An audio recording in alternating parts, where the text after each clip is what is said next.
বিসমিল্লাহির রহমানির রহিম। একাদশ শ্রেণীর অনলাইন ক্লাস কার্যক্রমে আজকে আমি আল্লাহর অশেষ রহমতে শুরু করতে যাচ্ছি। করোনার এই প্রাদুর্ভাবে, করোনার বিশ্বব্যাপী মহামারীতে বাংলাদেশ বিপর্যস্ত। বিশেষ করে বাংলাদেশের শিক্ষা ব্যবস্থা ব্যাপকভাবে ক্ষতিগ্রস্ত হচ্ছে। তথাপি এই অনলাইন ক্লাস কার্যক্রমের মাধ্যমে ছাত্রছাত্রীদের ক্ষতি কিছুটা হলে পুষিয়ে নেওয়ার আমরা চেষ্টা করছি। আজকের এই ক্লাস সরাসরি ছাত্ররা দেখতে পাবে ইউটিউবে এবং আমার ফেসবুক অ্যাকাউন্টে দেখা যাবে, সাথে সাথে কচুয়া ডিগ্রি কলেজের অ্যাকাউন্টে এবং YouTube channel Kachua degree college online class চ্যানেলটিতেও দেখা যাবে।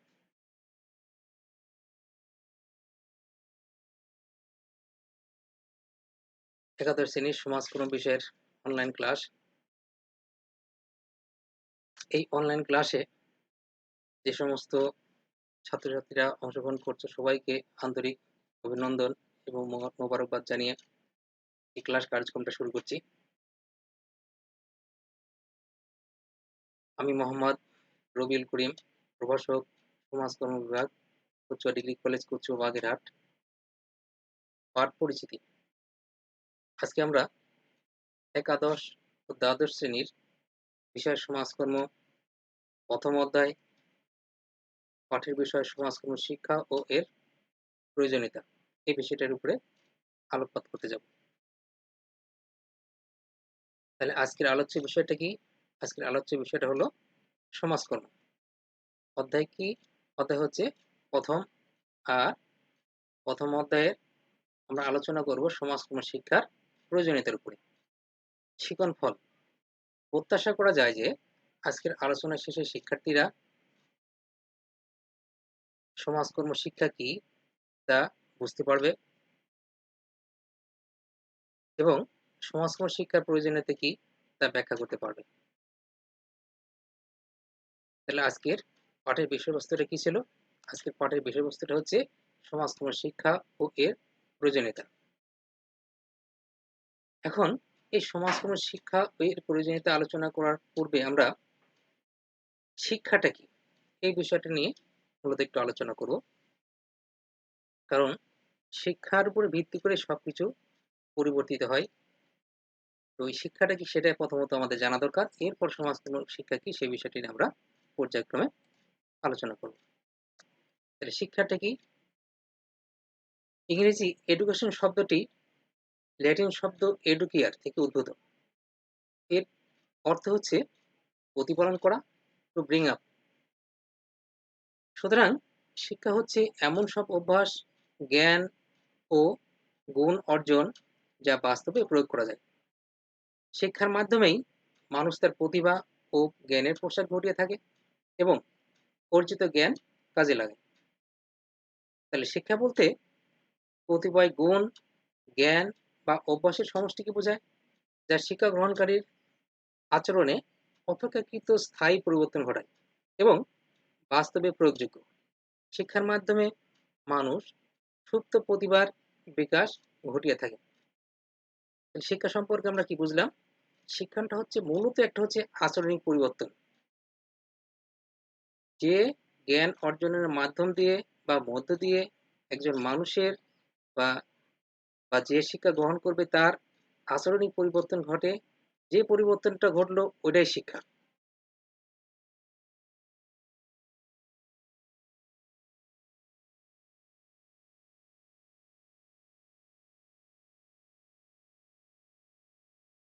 শিক্ষার উপরেই ব্যক্তিগত ও জাতীয় উন্নতি নির্ভরশীল।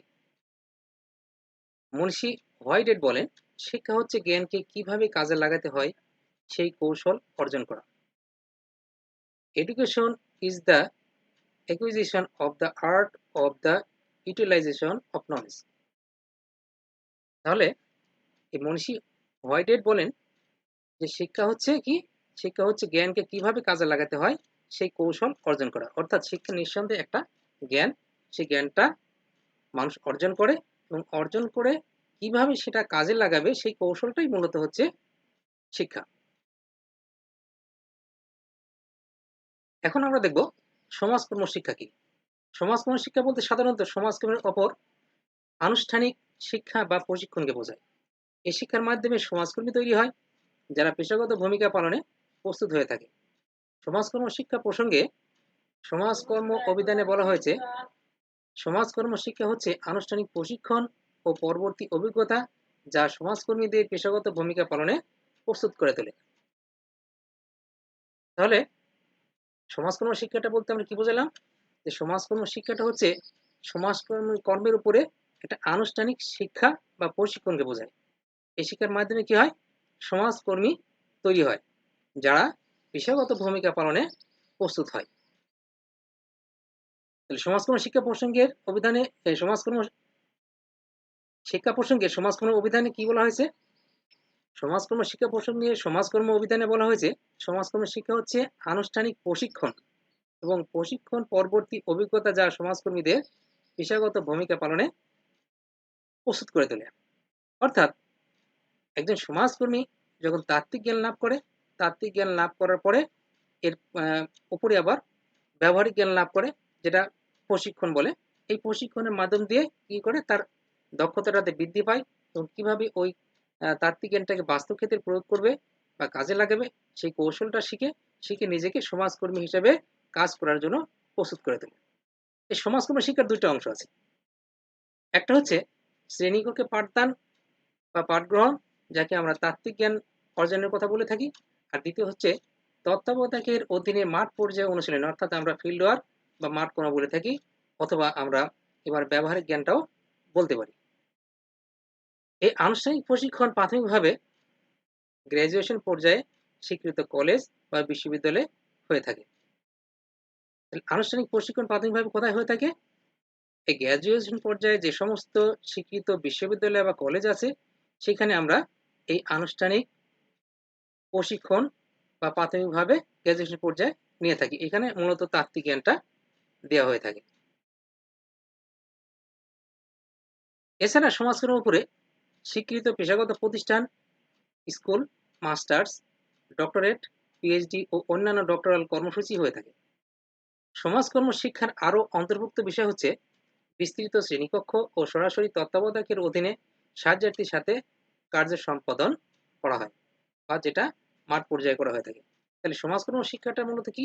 সমাজকর্ম শিক্ষা হচ্ছে শ্রেণীকক্ষে আমরা যে সমস্ত তাত্ত্বিক জ্ঞানটা অর্জন করি, সেই তাত্ত্বিক জ্ঞানটা বাস্তব ক্ষেত্রে অর্থাৎ মাঠ পর্যায়ে কিভাবে প্রয়োগ করতে হয়, সরাসরি ফিল্ড ওয়ার্কের মাধ্যমে সমাজকর্মীরা সেটা এই জ্ঞানটা বাস্তব ক্ষেত্রে কাজে লাগিয়ে তার হাতে কলমে শিক্ষা গ্রহণ করে, যাতে করে পরবর্তীতে তার তাত্ত্বিক জ্ঞানটাকে কাজে লাগাতে আর কোনো সমস্যা না হয়।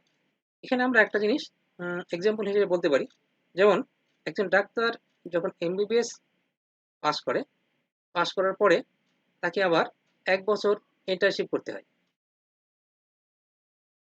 তো যখন ১ বছর সে ইন্টার্নশিপ করে, ইন্টার্নশিপটা কি করে? সেটা হচ্ছে হাতে কলমে শিক্ষা গ্রহণ করে। অর্থাৎ ৩ বছর সে তাত্ত্বিক বিদ্যাটা অর্জন করছে, করে সেই তাত্ত্বিক জ্ঞানটাকে বাস্তব ক্ষেত্রে সে প্রয়োগ করছে। এখন আমি যা শিখলাম সেটা বাস্তব ক্ষেত্রে প্রয়োগ করতে গেলে কোনো অসুবিধা হয় কি হয় না, সেই সমস্ত বিষয় হাতে কলমে শিক্ষার মাধ্যম দিয়ে এই জ্ঞানটা অর্জন করা সম্ভব। এজন্য এটাকে আমরা সমাজকর্মের ভাষায় মাঠ পর্যায়ের বা মাঠ কর্ম বলে থাকি। মনীষী টমাস ডি ওয়ার্ট এর মতে সমাজকর্ম শিক্ষা তথা জ্ঞান ও দক্ষতা অনুসন্ধান করে যারা সমাজকর্মের ক্ষেত্রে কাজ করতে আশা করে। ওয়াট আরো বলেন, social work education like nursing education, like teacher education is how focus or method focus. তাহলে আমরা যে আলোচনাগুলো করলাম, শিক্ষা কি এবং সমাজকর্ম শিক্ষাটা কি, সেই শিক্ষার আলোচনান্তে আমরা সর্বোপরি বা উপযুক্ত আলোচনার প্রেক্ষিতে এটাই বলতে পারি বা বলা যায়, সমাজকর্ম শিক্ষা বলতে এমন এক কর্মসূচিকে বোঝায় যাতে সমাজকর্মের সুবিস্তৃত পরিসরে এর শিক্ষার্থীদেরকে প্রয়োজনীয় জ্ঞান, যোগ্যতা ও দক্ষতা সহকারে লক্ষ্যভুক্ত জনগোষ্ঠীকে সুসংগঠিত ও সফলভাবে সেবা প্রদানে সক্ষম করে তোলে। তাহলে এখন আমরা একটা বিষয়ে মোটামুটি স্পষ্ট ধারণা পেলাম যে সমাজকর্ম শিক্ষাটা কি। এবার আমরা সমাজকর্ম শিক্ষার প্রয়োজনীয়তা বিষয় সম্পর্কে একটু আলোচনা করব, যে সমাজকর্ম শিক্ষার আদৌ কোনো প্রয়োজন আমাদের আছে কিনা। হাজারো সামাজিক সমস্যায় জর্জরিত আমাদের এই বাংলাদেশ, তাই পৃথিবীর অন্যান্য উন্নয়নশীল দেশের মতো বাংলাদেশে আমাদের দেশে বা বাংলাদেশেরও সমাজকর্মের প্রয়োগ ক্ষেত্রে দিন দিন বৃদ্ধি পাচ্ছে। কেননা সমাজকর্মের অর্থনৈতিক ও সামাজিক উভয় দিককেই সমান গুরুত্ব প্রদান করা হয়ে থাকে। সে নিরিখে সামাজিক ও অর্থনৈতিক পরিবেশ নিয়ন্ত্রণ ও উন্নয়নে সমাজকর্ম পাঠের প্রয়োজনীয়তা বিশেষভাবে তাৎপর্যপূর্ণ। সমাজ সম্পর্কে জ্ঞান অর্জন। একজন ব্যক্তিকে যে কোনো কাজ করতে হলে, সমাজের জন্য বলেন আর দেশের জন্যই বলেন, প্রথমত তাকে সমাজ সম্পর্কে একটা জ্ঞান অর্জন করতে হবে। সমাজ সম্পর্কে যদি তার জ্ঞান অর্জন না থাকে বা না করে, তাহলে সমাজের মানুষ সম্পর্কে সে কোনো ভালো মন্দ কোনো কাজ করতে পারবে না। যদি করে, সেই কাজটার সফলতা নাও হতে পারে। এজন্য সমাজ সম্পর্কে পূর্ণাঙ্গ জ্ঞান অর্জন করতে হলে সমাজকর্ম পাঠের মাধ্যম দিয়ে আমাদের সমাজ সম্পর্কে পূর্ণাঙ্গ জ্ঞান অর্জন করা সম্ভব। দ্বিতীয়ত হচ্ছে চাহিদা সমস্যা সম্পর্কে জ্ঞান অর্জন। মানুষ সামাজিক জীব এবং সমাজে বসবাসই করে। সেক্ষেত্রে এই সমাজে বসবাস করতে গিয়ে তার বিভিন্ন রকম সমস্যার সৃষ্টি হয়, বিভিন্ন রকম চাহিদার সৃষ্টি হয়, বিভিন্ন জ্ঞানের প্রয়োজন হয়। এই বিষয়গুলো সম্পর্কে যারা সমাজে বসবাস করে তাদের চাহিদা কি, তাদের সমস্যা কি, তাদের এই সমস্যার সমাধানের জন্য কি কি জ্ঞান অর্জনের প্রয়োজন, এই সমস্ত বিষয়গুলো জানার জন্য সমাজকর্ম শিক্ষার কোনো বিকল্প নাই। ৩ হচ্ছে সমস্যার বৈজ্ঞানিক সমাধান। আমাদের সীমিত সম্পদ দিয়ে অসীম সমস্যাটাকে সমাধান করতে গেলে অনেক ভেবে চিন্তে এই কাজগুলা প্রতিটি ধাপ স্টেপ বাই স্টেপ আগাতে হয়। অর্থাৎ আধুনিক সমাজকর্ম তার সমস্যার উপর ভিত্তি করে বিজ্ঞান ভিত্তিক কলাকৌশল অবলম্বন করে থাকে। সমাজকর্মের সমস্যা সমাধানের জন্য নিজস্ব ৩টি পদ্ধতি আছে। সরি, ২টা পদ্ধতি আছে। একটা হচ্ছে মৌলিক পদ্ধতি, আরেকটা হচ্ছে সহায়ক পদ্ধতি। মৌলিক পদ্ধতি আছে ৩টা। একটা হচ্ছে ব্যক্তি সমাজকর্ম পদ্ধতি, একটা হচ্ছে দল সমাজকর্ম পদ্ধতি, আরেকটা হচ্ছে সমষ্টি সমাজকর্ম পদ্ধতি। আর একই রকম ভাবে সহায়ক পদ্ধতি ৩টা আছে। মূলত মৌলিক পদ্ধতি কাজ করতে গিয়ে যখন সমস্যার সম্মুখীন হয়, সহায়ক পদ্ধতি সেই সমস্ত জায়গাগুলোতে শারীরিকভাবে সহযোগিতা করে থাকে। এই পদ্ধতিগুলো মূলত হচ্ছে মেডিকেল সায়েন্স থেকে বা মেডিকেল শিক্ষা থেকে গ্রহণ করা, যাতে করে একজন সমস্যাগ্রস্ত ব্যক্তিকে মেডিকেলে যে অসুস্থ ব্যক্তি আছে সেই অসুস্থ ব্যক্তির সাথে তুলনা করা হয়ে থাকে। তো যেমন একজন রোগীর রোগ নির্ণয় করতে প্রথমে কি করতে হয়, তাকে বিভিন্ন পরীক্ষা নিরীক্ষা করতে হয়। প্যাথোলজিক্যাল পরীক্ষা করার পরে ডাক্তার তখন একটা রোগ নির্ণয় করে দেখে যে তার কি সমস্যা হয়েছে, সেইভাবে যদি ওষুধটা প্রয়োগ করে তাহলে সে সুস্থতা দ্রুত দান করে। ঠিক একই রকম ভাবে সমাজকর্মীরা সমাজে প্রতিনিয়ত বিভিন্ন রকম সমস্যা সৃষ্টি হয়, কারো ব্যক্তিগত সমস্যা, কারো দলগত সমস্যা, কারো বা সমষ্টিগত সমস্যা। এই বিভিন্ন রকম সমস্যার উপর ভিত্তি করে বিভিন্ন পদ্ধতি প্রয়োগ করে সমাজকর্মীরা তার সমস্যার সমাধান করে দিয়ে থাকে, যাতে করে ওই সমস্যা দ্রুত সমাধান করা সম্ভব হয়। বাঞ্ছিত পরিবেশ সৃষ্টি। বাঞ্ছিত পরিবেশ সৃষ্টি বলতে কাঙ্ক্ষিত পরিবেশকে আমরা বুঝি। অর্থাৎ আমরা কিরম বা কেমন পরিবেশ আশা করি বা কেমন পরিবেশটা চিন্তা করি, কেমন সমাজের কথা কল্পনা করি। অর্থাৎ আমরা সবসময় ভালো কিছুই কল্পনা করি, এটাই স্বাভাবিক কথা। তো আমরা যখন কাঙ্ক্ষিত পরিবেশ বা বাঞ্ছিত পরিবেশ, আমাদের ইচ্ছামতো পরিবেশটা তৈরি করে যাব, তখন একটা পরিকল্পনা তৈরি করে সেই সমাজে যে সমস্ত সমস্যাগুলো আছে সেটা সমাধান করতে পারলেই সমস্যামুক্ত বা কাঙ্ক্ষিত অথবা বাঞ্ছিত পরিবেশ সৃষ্টি করা সম্ভব। সামাজিক ভূমিকা পালন। একজন ব্যক্তি তখনই সে নিজের এবং সমাজের ভূমিকা সঠিকভাবে পালন করতে পারে যদি সে সমস্যামুক্ত হয়ে স্বাভাবিক জীবনযাপন করে। তাহলে সামাজিক ভূমিকা পালন করার ক্ষেত্রে প্রথমত কাজ হলো যে সমস্যা মুক্তভাবে তাকে স্বাভাবিক জীবনযাপন করা। তো এই সমস্যামুক্তভাবে জীবনযাপন করতে হলে একজন মানুষের বিভিন্ন রকম সমস্যা হয়ে থাকে। যেমন অর্থনৈতিক সমস্যা হতে পারে, সামাজিক সমস্যা হতে পারে, রাজনৈতিক সমস্যা হতে পারে, ধর্মীয় সমস্যা হতে পারে। বিভিন্ন রকম সমস্যা প্রতিনিয়ত সৃষ্টি হতেই আছে এবং হবে। এর মধ্যে থেকেই তাকে সমস্যাগুলো ধীরে, ধীরে উতরে উঠতে হবে বা মুক্ত হতে হবে। এই একের পর আমরা যদি একই সঙ্গে সবগুলো সমস্যার সমাধান করতে পারি, তবেই সে স্বাভাবিক বা সামাজিক ভূমিকা পালন করতে সক্ষম হবে। আর আমরা যদি এই বিভিন্ন সমস্যা মানুষের সৃষ্টি হয়, এই সমস্যা যদি একটা দিককে আমরা সমাধান করি, তাহলে দেখা যাবে অন্য একটা সমস্যা তার মধ্যে থেকে যাচ্ছে। যদি সে সমস্যা থেকেই থাকে, তাহলে যে সমস্যাটা সমাধান করলাম এর সুফল সে লাভ করতে পারবে না।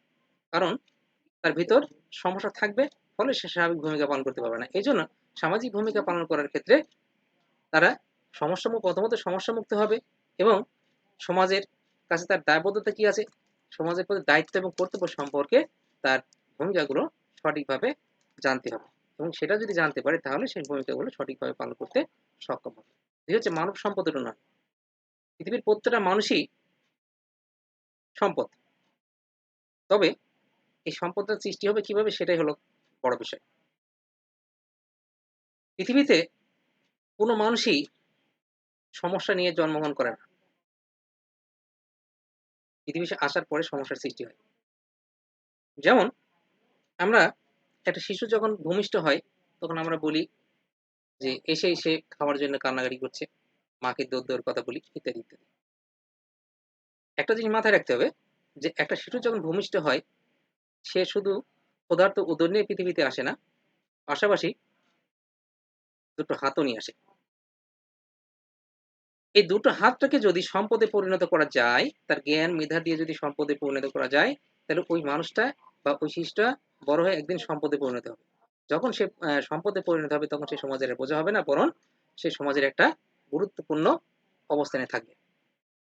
তাহলে এই মানব সম্পদের উন্নয়ন কিভাবে করা যায়, এই সমস্যার উপর ভিত্তি করে সমস্যার প্রকৃতির বিচার বিশ্লেষণ করে তাকে সম্পদে পরিণত করতে হবে। তাহলেই মানুষকে যদি আমরা সম্পদে পরিণত করতে পারি, তাহলে দেখা যায় যে জনসংখ্যা ভৌগোলিক অবস্থার তুলনায় বেশি হলেও সেটা আর সমস্যা বলে মনে হবে না। ৭ নম্বর হচ্ছে সম্পদের সদ্ব্যবহার। এটা একটা বড় চ্যালেঞ্জ বাংলাদেশের জন্য। অর্থাৎ সীমিত সম্পদ দিয়ে অসীম সমস্যার সমাধান করা। প্রত্যেকটা মানুষেরই কিছু না কিছু সম্পদ আছে। প্রত্যেকটা মানুষেরই কিছু না কিছু সম্পদ আছে। এই সম্পদটাকে যত রকমভাবে সম্ভব সেটাকে আমাদের কাজে লাগাতে হবে। এই সম্পদটাকে যদি আমরা সঠিকভাবে কাজে লাগাতে পারি, তাহলে দেখব আমাদের নিজেদের সমস্যা আমরা নিজেরাই বেশিরভাগ মেটাতে সক্ষম হয়েছি। হয়তোবা পুরোপুরি অথবা আংশিক। তাহলে কি হবে? যে আমার সমস্যা যদি আমি আমার সম্পদ দিয়ে সমাধান করতে পারি, তাহলে পরে অন্যের দ্বারস্থ আমাকে হতে হচ্ছে না। যদি না পারি, তাহলে আগে নিজের যতটুকু সম্পদ আছে সেটার সঠিক ব্যবহার করা দরকার। এবং এই সঠিক ব্যবহারের জ্ঞানটা সমাজকর্ম পাঠের মাধ্যম দিয়ে অর্জন করা সম্ভব। তাহলে আমরা এই সম্পদটাকে সঠিকভাবে কাজে লাগাবো। যদি এতে সম্ভব না হয়, তাহলে আমরা সমাজকর্মের বিভিন্ন কর্মসূচির মাধ্যম দিয়ে তার সমস্যাগুলো সমাধান করার চেষ্টা করব। তাহলে এই যে সম্পদটাকে সঠিকভাবে কাজে লাগানো বা সম্পদের সঠিক ব্যবহার করার জ্ঞানটা সমাজকর্ম পাঠের মাধ্যম দিয়ে অর্জন করা সম্ভব। স্বাবলম্বী মনোভাব সৃষ্টি। প্রত্যেকটা মানুষের মধ্যে হতাশা বিরাজ করে, যেমন সমস্যায় পড়ে সে হতাশ হয়ে যায়। এই হতাশ মনোভাব নিয়ে কোনো কিছু করা সম্ভব না। তাহলে তাদেরকে স্বাবলম্বী মনোভাব সৃষ্টি করতে হবে। তাদেরকে আশা দেখাতে হবে, উৎসাহ দিতে হবে এবং সে যে সমাজের বোঝা না, সে যে আ সমস্যাগ্রস্ত, শুধু সমস্যাই না তার সম্পদ আছে। এই সমস্ত বিষয়ে যদি আমরা তাকে জ্ঞান দিতে পারি, তাকে ধারণা দিতে পারি, তাহলে পরে সে মনোবল সৃষ্টি হবে। আর মনোবল সৃষ্টি হলে তাকে স্বাবলম্বী মনোভাব সৃষ্টি করা সম্ভব হবে। আর স্বাবলম্বী মনোভাব সৃষ্টি করলেই তাকে যেকোনো কাজ করা তার জন্য সহজ হয়ে যাবে। আর এই সমস্ত বিষয়ে জ্ঞান লাভ আ বা তাকে স্বাবলম্বী করার মনোভাব সৃষ্টির জন্য যেগুলো কৌশলগুলো সমাজকর্ম পাঠের মাধ্যম দিয়ে সে গ্রহণ করা সম্ভব। সৌহার্দ্যমূলক সামাজিক পরিবেশ সৃষ্টি। সমাজে দ্বিধাদ্বন্দ্ব বা বৈষম্য সৃষ্টি না করে জাতি ধর্ম নির্বিশেষে সবাই একই যদি অ্যা ছায়াতলে থাকা যায়, মিলেমিশে থাকা যায় এবং মিলেমিশে যেকোনো সমস্যার সমাধান করার চেষ্টা করা যায়, তাহলে যেকোনো সমস্যার সমাধান করা অবশ্যই সম্ভব। আর এই শিক্ষাটা সমাজকর্ম পাঠের মাধ্যম দিয়েই আমরা অর্জন করতে পারি। ১০ হচ্ছে পেশাদার সমাজকর্মী সৃষ্টি।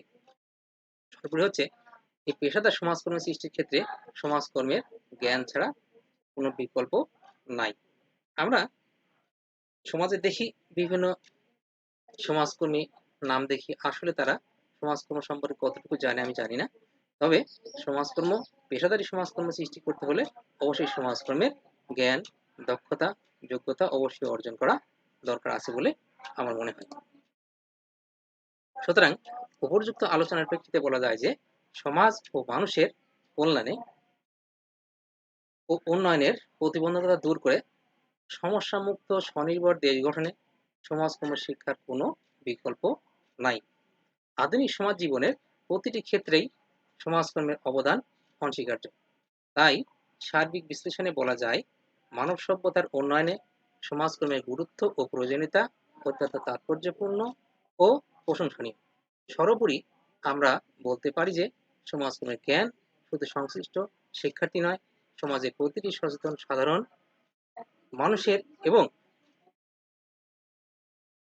সমাজ কল্যাণ সংশ্লিষ্ট বা সমাজ উন্নয়ন সংশ্লিষ্ট যে কোনো পেশাজীবীর জন্যই অপরিহার্য। এখন আমরা যে বিষয়টা আলোচনা করলাম, সমাজকর্ম কি নিয়ে আলোচনা করলাম, আজকে আমরা সমাজকর্ম শিক্ষা কি, সমাজকর্ম শিক্ষা কি এবং সমাজকর্মের প্রয়োজনীয়তা, এই বিষয়টা নিয়ে আলোচনা করলাম। এই বিষয়ের উপর ভিত্তি করে আজকে আমি তোমাদের কিছু বাড়ির কাজ দিব, যে বাড়ির কাজগুলা তোমরা অবশ্যই করার চেষ্টা করবা এবং করবা। প্রয়োজনে তোমার পাঠ্য বইয়ের সহযোগিতা নিবা, বন্ধু বান্ধবের সহযোগিতা নিবা। সর্বোপরি আমার সঙ্গে তোমরা যোগাযোগ করে মেসেঞ্জারে, মোবাইলে, ফেসবুকে যে কোনো মাধ্যম দিয়ে তোমরা যোগাযোগ করে যদি কোনো সমস্যা হয় সেই সমস্যার সমাধান করার চেষ্টা করবো। আমরা তোমাদের সার্বিকভাবে সহযোগিতা করব। একক কাজ, আমরা দুই রকম ভাবে কাজ দেব, একটা দেব একক কাজ, আর একটা দেব হচ্ছে দলীয় কাজ। একক কাজটা কি, সমাজকর্ম শিক্ষা কি ব্যাখ্যা করো।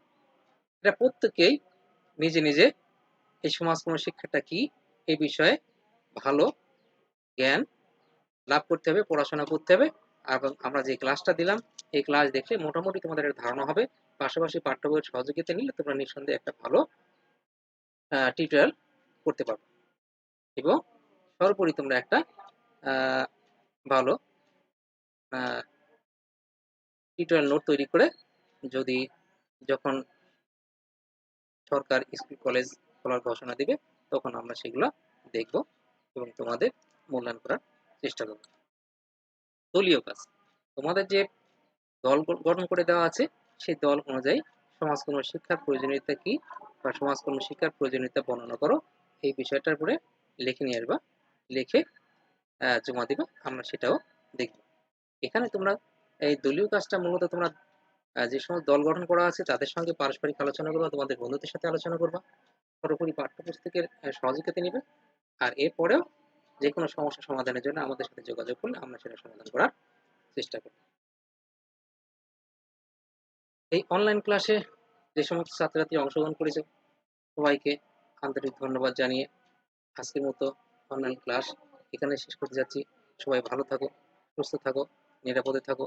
সরকারের যে সমস্ত করোনাকালীন স্বাস্থ্যবিধি আছে সেগুলো মেনে চলো। যতদূর সম্ভব পুষ্টিকর খাবার খাবে, বাইরে কম যাবে এবং পড়ালেখা নিয়ে মনোযোগী থাকবা। তাহলে দেখবে সময় কেটে যাবে এবং তোমরা সুস্থ থাকবা, নিজে সুস্থ থাকো এবং পরিবারকে সুস্থ রাখার চেষ্টা করো।